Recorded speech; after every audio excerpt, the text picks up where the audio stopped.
Bu sual. Choose the correct variant. What they are. Birinci cavablara baxaq.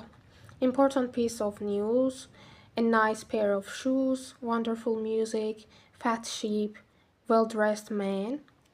Demək, burada necə seçəcəyik? Yenə olduğu kimi nöqtədalarımızı seçmək üçün ilk olaraq baxırıq xəbərimizə. Çünki qrammatik cəhətdən hamısı düzgündür. Sadəcə burada uzlaşma var bir növ.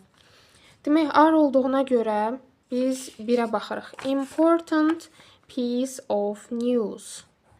1. Bir də news hissəsinə baxsaq, bu təkdədir, xəbər. Amma ki, piece hissəsində cəmdə olduğuna görə 1 götürürük. 1-i götürürük.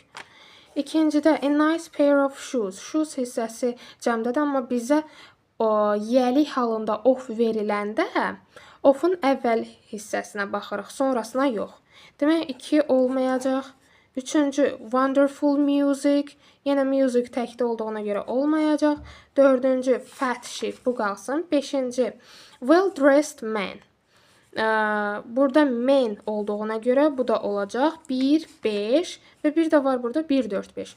4-ü də götürərik. Ona görə götürərik ki, sheep'in həm təki, həm də cəmi də olduğu kimi belə yazılır. Yəni, olduğu kimi qalır. Ora S şəkilsi artırılmır. Ona görə cavab olur D variantı.